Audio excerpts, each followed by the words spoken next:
Hi everyone, welcome to my channel. My name is Casey. If you guys are new, please make sure to hit the subscribe button. So today's video is going to be my experience living in Kansas. This is going to be a story time. This is going to be a lengthy video. So yeah, let's get started.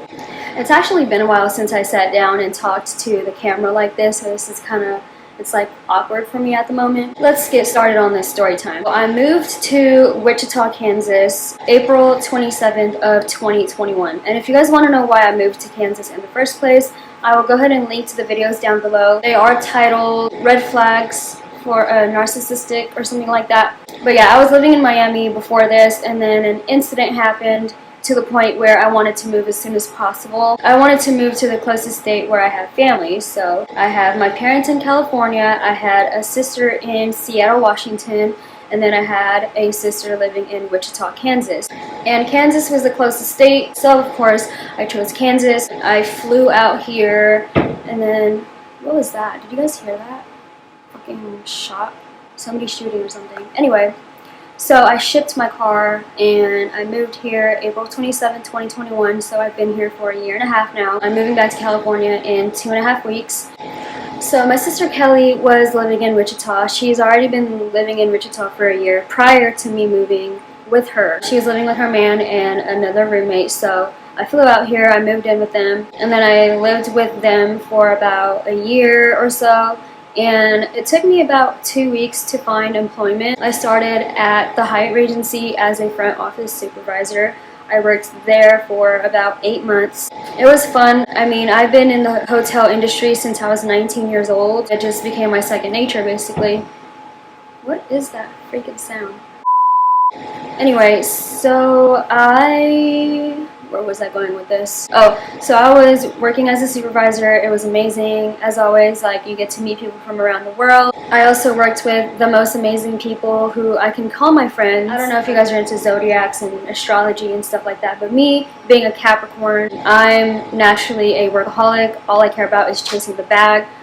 So I decided to get a second job while I was working at Hyatt Regency. I got a leasing office job on the weekends. Sorry, I'm getting distracted because there's like this banging sound. I don't know if you guys can hear it in the background, but yeah, so I started this leasing agent job for a company called Eucalyptus Real Estate. I told the front office manager about it at Hyatt, and she wasn't happy about it, so she told the HR manager, and then I got an email with my front office manager, the HR manager, and the assistant manager all CC'd on that email, telling me to pretty much have a meeting with them. So they scheduled a meeting, I go, and then they tell me that it's unacceptable for me to work a second job. They expected me to be available 24/7 basically. But the thing is, I was only working on the weekends, so I didn't see how that was an issue. So I wasn't happy about that, and I ended up quitting. I ended up going to California for a week or something like that, and that was considered like part of my 2 weeks. When you put in your 2-week notice, apparently you're supposed to be working those 2 weeks. They said that I was no longer able to work for that specific Hyatt because I didn't finish my 2 weeks. It was all bullshit. I worked my ass off for that company. I was working in different departments that I shouldn't even be working in. I did housekeeping, I did valet for my guest services. I was a team player, and I was taking overtime. Like, I would say that I was a pretty good employee. I know I was a good employee, and I know my freaking worth. I left peacefully, but even though deep down I was pretty much upset that they were treating me this way. But again, the world's not perfect, and the management there is definitely not the best. So I ended up changing my leasing agent position to a full-time position. I was working Monday through Friday now, and that job was the most stressful job I've ever had, let me tell you. I worked there for 6 months. And basically I was doing the role of the assistant manager because I told the property manager that I wanted to be like of her assistants, like I wanted to be her right hand man, and she's like, okay, yeah, let me see if you could prove it to me that you can be a assistant manager. So I was doing everything. I was taking complaints, I was dealing with the police every day. All the complaints that we were getting, or the reason why the police would come, is because of domestic violence issues. So I had to deal with them. I had to deal with tenants threatening to shoot us and burn the building down, and all this shit. They were saying that they're going to sue us. I don't know if you can imagine like the amount of complaints that we would get on a daily basis, especially when somebody is on the eviction list and we're the ones getting the eviction notices, so we would be dealing with that. So I only lasted for about 6 months, and I ended up not getting the assistant manager role because I couldn't do it anymore. So then after that I quit, and I was unemployed for about 2 weeks. At this point, I was considering moving to California, and the reason for that is because my sister, she already made up her mind that she wanted to move back to California. Our lease ends, or it was supposed to end October 2022. We were discussing this matter around July-ish. So Kelly was like, yeah, I'm gonna go back to California once her lease ends. And I was like, I should go too because I have no job at the moment, and what am I supposed to do in Kansas by myself, right? So then 2 weeks after that I quit Eucalyptus, I got a call from Farmers Insurance, and it was the most random call ever because I don't remember applying for a job with them. But basically the recruiter was like, I seen your resume, pretty impressed with all of your experience, would you like to come in for an interview? And just a side note, I'm a very spiritual person, and I believe that the universe does shit, and it's crazy. Like, I don't believe in coincidences. Everything happens for a reason. In the past, like me being in the hotel industry, I've had about a handful of people tell me I should be in the insurance industry, which is super random because I never even considered being in insurance. But anyway, back to the recruiter. So the recruiter was like, I'm going to schedule you a phone interview. It was like a Zoom interview, and she's going to pretty much give you like a breakdown of what you would be doing working for Farmers Insurance. And I was like, sure, yeah, that's fine. I was open to the idea because first of all, I didn't have a job. Second, I wanted to see the opportunities that they would offer me. So I had the interview and I was impressed. I was like blown by the opportunities. Like the money, the amount of money that you can make in the insurance industry was insane. And I was like, this is the universe telling me to take this opportunity. And so I talked to my sister about it, and she was like, yeah, there's no way you're moving back to California if you're going to take this job. So I was kind of going back and forth about, should I take this job? Should I move back to California? And then I kind of went with my gut instinct, and something was telling me to take this position, and so I did. So I started Farmers Insurance July 11th of 2022. That gives me 3 months to decide whether I want to move back to California or not, because again, our lease ends October 2022. So the more time that I put into Farmers, I was going towards staying in Kansas only because, who texted me? What was I doing? Sorry, I have a short attention span. I totally forgot where I was going with that, but basically I took the job. I was studying for the exams because you do need to have 2 main licenses. It's property and casualty, which is home and auto. There's also life and health, which is life insurance. So I was putting all the time and effort studying for these exams, and I took the first exam 3 times. I took the second exam once, and that was just a lot of money, a lot of time put into this company, and I was like, you know what, I might as well just stay at this point. And I actually enjoyed it. Like, my bosses and all my colleagues are the most amazing people, and I will definitely miss them, and I'm so glad that I met them. I'm glad I started this career. And then during the time that I'm working at Farmers Insurance, I was still living with my sister, and then an incident happened. We were having issues with one of our neighbors. She is psycho, like, I'm not even over exaggerating, but she has mental issues. So she would kind of make up things in her mind, and there was this one day where she started cursing my sister out. But I will end up adding a clip of her crazy ass so you guys can get an idea.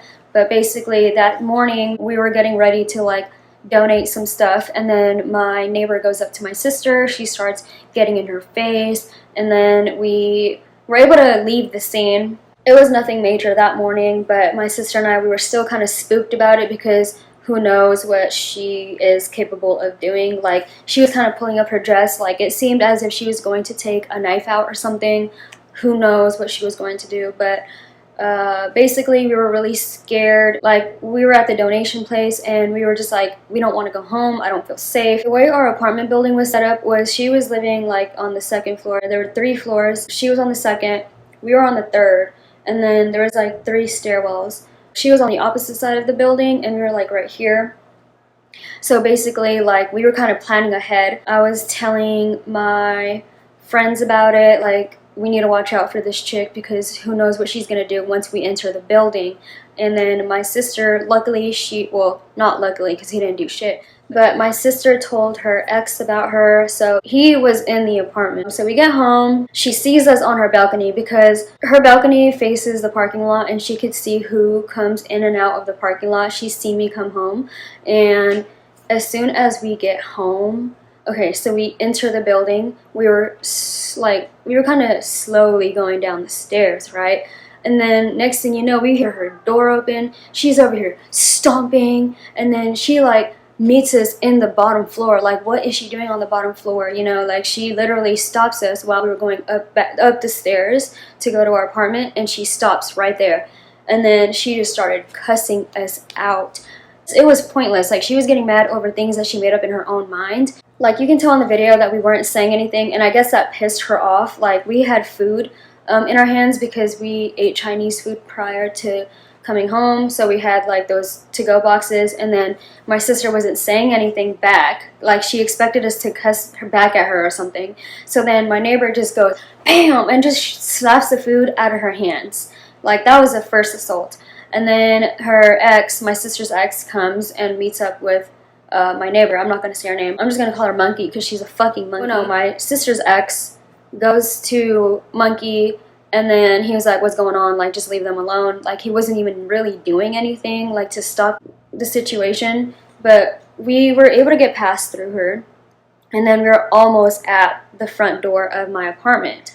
And let me tell you something super weird. I thought we were cool, like, but deep down I knew she had some issues. Like, she would always compliment me. She'd be like, oh my gosh, you have the nicest car, you always have your shit together, you have the best jobs, and you always slay with those sunglasses. Like, she would always compliment me when I had my sunglasses, bro. So she would just be like, oh, you look so good with those glasses. Like, let me tell you, she used to compliment me all the time, right? So this day, I was wearing my sunglasses and I wasn't saying a word. Like, I literally was about to reach for the doorknob and she was like, take those fucking sunglasses off. And then I didn't say anything, and right before I was gonna reach for the doorknob, she grabs my hair and she goes wham, and she like literally knocks me to the floor to the point where it like ripped my shirt, and I ended up having a headache the next day. So the next days when I felt like all the pain and I had cramps in my neck and shit like that. But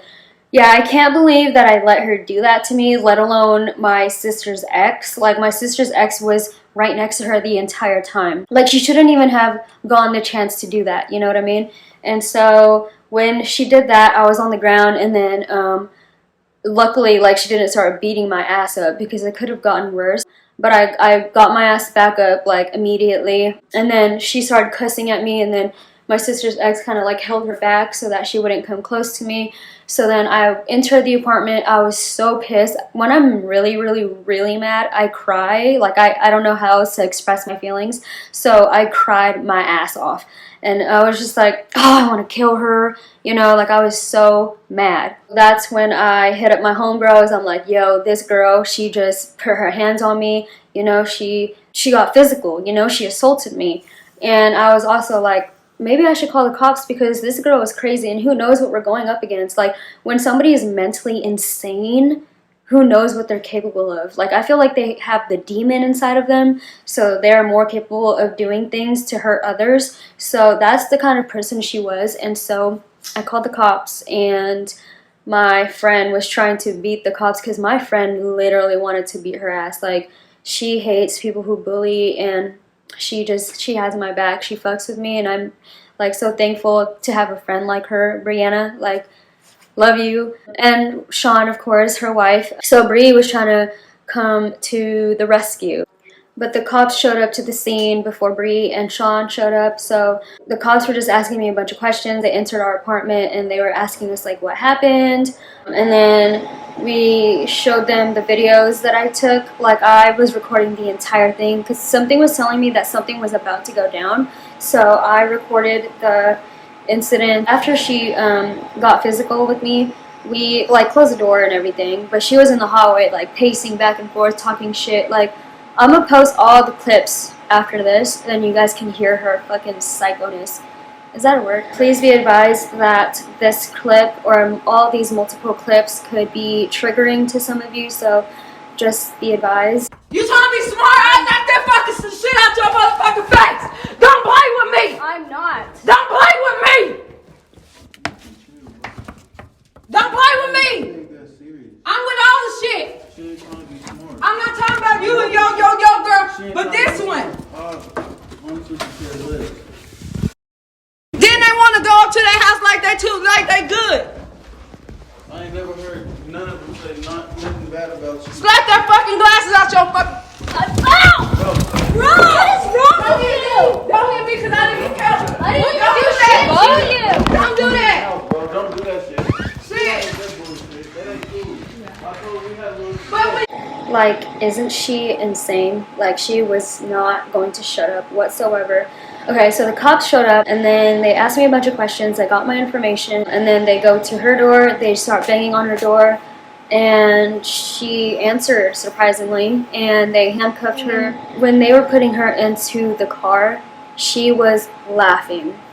Like, we were all peeking out. So this is when Bree and Sean were already here, and so we were all watching, looking out through the window, and we see her laughing, bro, like she's psycho. So they had her handcuffed, and she's like you could just see her like, okay, like she was just talking her shit. She was just laughing. In the beginning, it looked like she was crying because she had her head down, but she was just like probably talking her shit. Like, I don't know, she's fucking weird, bro.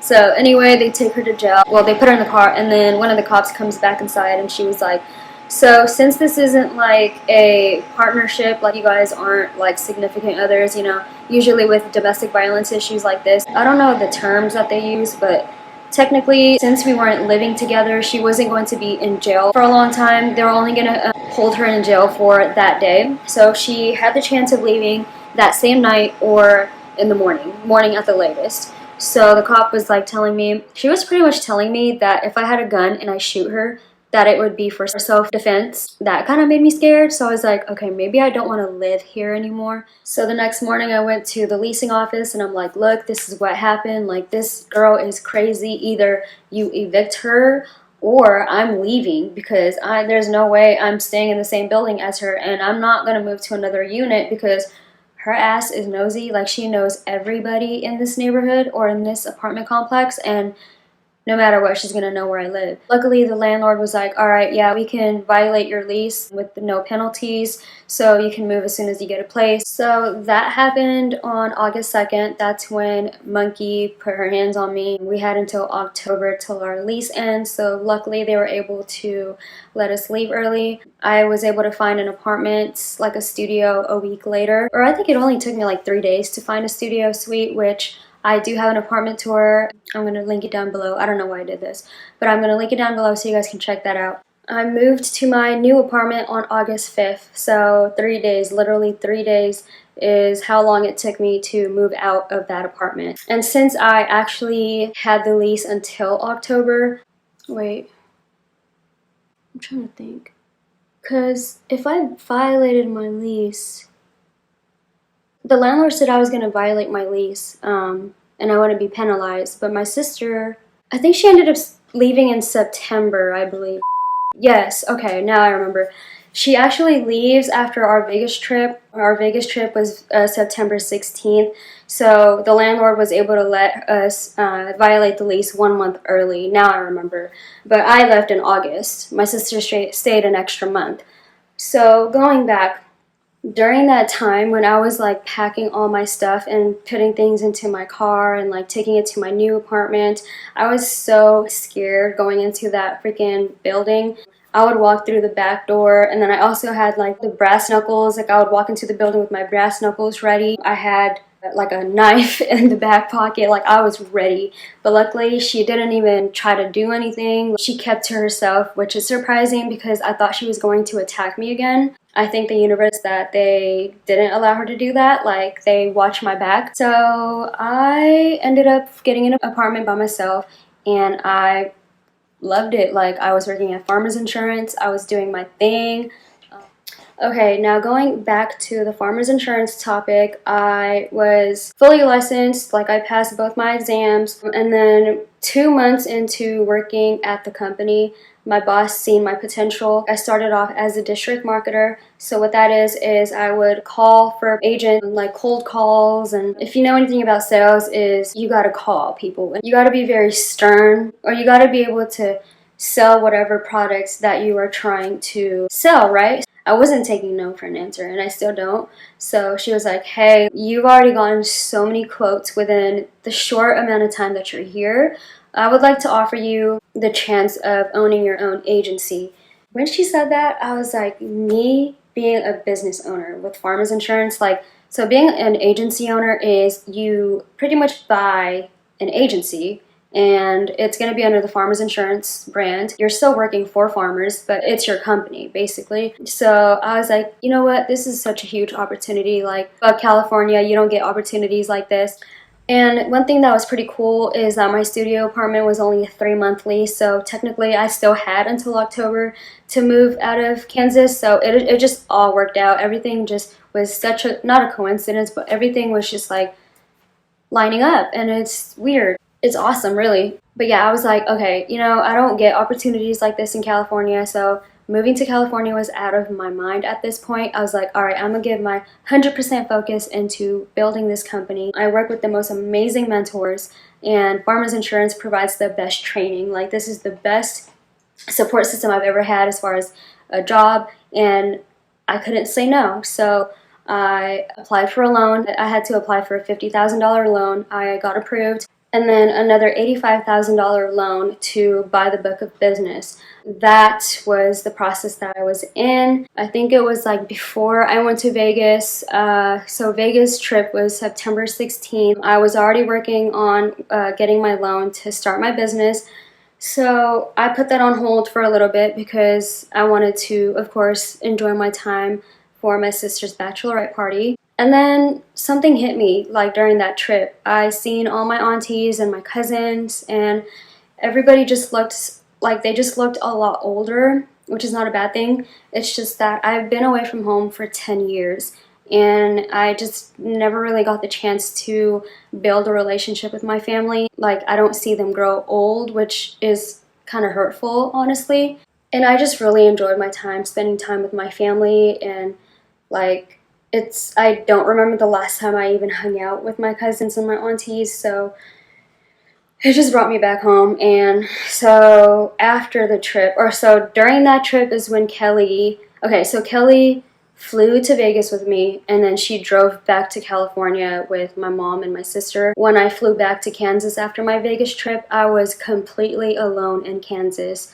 And so that's when everything started hitting me. I was depressed. Like, I just felt lost. I was like, what am I doing in Kansas? The only thing stopping me from going back to California is this job. And if I were to start a business in Kansas, who knows how long I'm going to have this business? It could be years, 5 years, 10 years. That's going to be more years I'm going to be away from my family. And I was like, you know what? I am going to choose my family over my career this time. You know, like, I moved out of my parents' house when I was 19. I'm 28, turning 29 in December, but it's almost 10 years that I've been away from my family, and that's a pretty long time. Me being away from my family this entire time, I've always chosen my jobs over them, and it's never really worked out. At the end of the day, I was always alone. I didn't really have the support system, you know? So I was like, okay, although Farmers Insurance is a huge opportunity, especially being an agency owner, I can bring that to California. I can always, like, transfer my license to California and still be with my family. So that's what I chose to do, and I'm moving in 2 weeks. I hit up my sisters. I was like, hey, so I'm coming home. I told my mom, I was like, I'm so depressed being here. I don't want to be here by myself. Like, fuck this job. Although it could, like, help me retire early, you know? Like, that's my main goal, is to retire by 40 if I could. That's the reason why I took this opportunity, is so I can, like, have that foundation. But again, I should be able to bring all this experience and start fresh in California. I'm really glad that I made that decision, and fuck Kansas. Kansas is cool and everything, like, everything's cheap. At first I thought people were genuine, but I mean, it's starting to get old. So, like, there's nothing to do out here, and of course I'm gonna miss all the friends that I did get close to, but I'm ready to go home. If you guys watched till the end of the video, I do appreciate you guys. I know that I ramble a lot, and I always tell people that I don't know how to speak English, which I really don't. I feel like I don't make sense most of the time. I'm just really bad at articulating my words. Like, whenever it comes to typing and journaling and stuff like that, that's a different story, which I am considering making a blog. I'm actually going to make a website so that it has all of my blogs and stuff like that, including my Wavy Beach Wear website, and just, you guys will see. But yeah, if you guys did enjoy this video, please make sure to like, comment, and subscribe. And if you guys have any questions, or if you guys want to reach out to me, make sure to follow me on Instagram. It's XOXOKC. You can also follow me on Facebook. It's Casey Bacarisa. So yeah, thanks again for watching.